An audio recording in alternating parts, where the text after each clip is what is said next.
Money is something every American uses every single day, yet very few people truly understand how it works. We earn it, spend it, save it, invest it, and worry about it, but most of us were never taught the system behind it. Why does money lose value over time? Who decides how much money exists? How do some people make money work for them, while others work for money their entire lives? These questions aren't just about math, they're about understanding the rules of the system. Once you see the big picture of how money flows in the United States, everything from inflation to loans to investing will make sense. And the best part is, this knowledge can immediately improve your financial decisions. To understand the system, we first need to define what money actually is in the United States. In the United States, money is called the US dollar. Most of it isn't physical cash, it exists digitally in your bank account. When you see numbers in your checking account, that's money, even if there's no stack of bills with your name on it.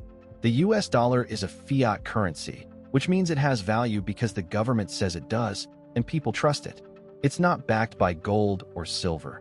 Instead, it's backed by the strength of the US economy, the government, and the trust that the dollar will be accepted today and tomorrow. This trust is what allows the entire system to function. Without it, even the biggest paycheck could become meaningless. Understanding this is the first step towards seeing how money really moves in everyday life. Now that we know what money is, the next question is, who actually controls it?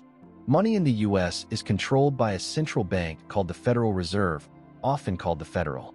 The Federal Reserve doesn't just print money randomly. It manages the economy by controlling how much money circulates and the cost of borrowing.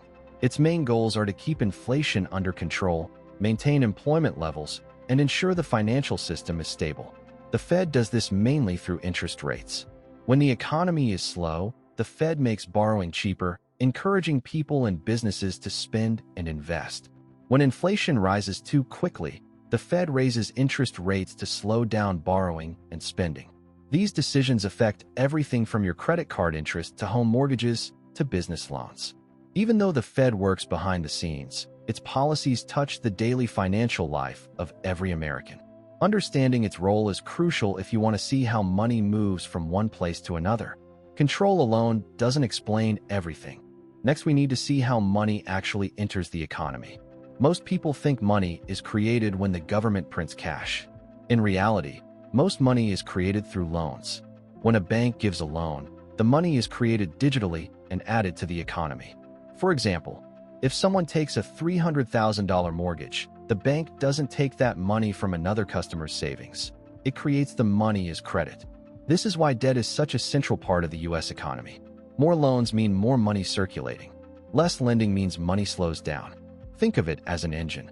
Credit is the fuel that keeps the economy running. Money also moves through payments, wages, and investments. When you deposit your paycheck, it can be loaned out again by the bank, multiplying the money supply. Businesses pay employees, employees spend on goods, and suppliers reinvest in production. This cycle is why economic activity depends on trust, loans, and circulation. When the system works, money grows in value and utility. When it doesn't, recessions or inflation can occur. Understanding this cycle helps explain why personal finance decisions, like taking loans or investing, have broader impacts. To make this more real, let's put some numbers to how money moves in everyday life. Imagine you earn $4,000 a month after taxes. You spend $3,500 on rent, food, transportation, and bills. The remaining $500 either sits in your bank account or gets invested. If it sits in a savings account earning 0.5% interest, inflation might still be running at 3%. That means your money loses purchasing power every year. A dollar today buys less than a dollar next year. This isn't a flaw, it's how the system is designed. Money is meant to move, to circulate. Now imagine the same $500 is invested in a diversified US index fund earning an average of 7% per year. Over time, compounding turns small amounts into significant growth. In 10 years, consistent investing could grow tens of thousands of dollars. This is the difference between money sitting idle and money working for you. The way money flows in the system, through banks, loans, and investments, creates opportunities to grow wealth if you understand the rules. But many people make mistakes along the way that prevent them from taking advantage of these opportunities. One of the biggest mistakes is thinking saving cash alone is enough. Saving protects you from emergencies but doesn't grow wealth. Another mistake is mismanaging debt. High-interest debt, like credit cards, can quietly destroy financial progress. Many people also ignore inflation, assuming that money in the bank retains its value, when in reality, it loses buying power over time. Some take too much risk without understanding it, like speculative investments without a safety net, while others take too little risk and watch their money stagnate. The key is balance. Understanding how money works allows you to make informed decisions about savings, debt, and investments. Knowledge prevents small mistakes from becoming big problems and helps you navigate risks rather than fear them. So, if these mistakes are avoidable, what are the steps to use money correctly?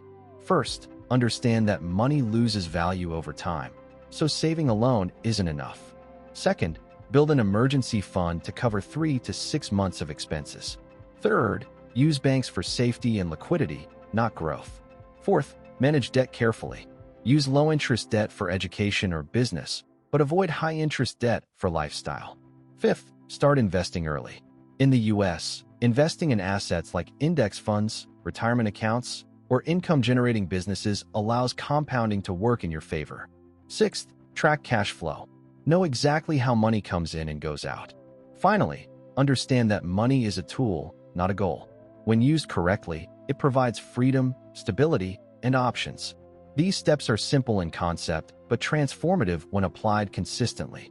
Even small adjustments, like redirecting $100 a month from unnecessary spending into investments, can have a massive impact over time. Money works best when it's intentional, structured, and guided by knowledge of the system. Once this mindset is understood, the rules of the U.S. money system become clear and manageable. The U.S. money system is not built to make everyone rich, but it rewards people who understand how it works. Money flows through banks, loans, and investments, and its value changes over time. Once you stop seeing money as something you chase and start seeing it as a tool you control, your financial life changes.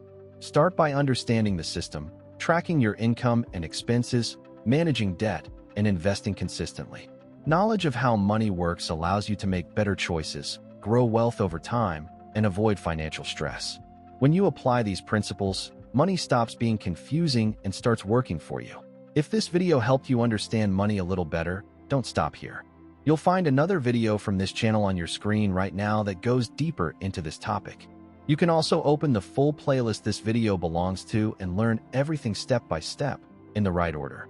And if you want to keep building real financial clarity without confusion or hype, subscribe to the channel so you don't miss what comes next.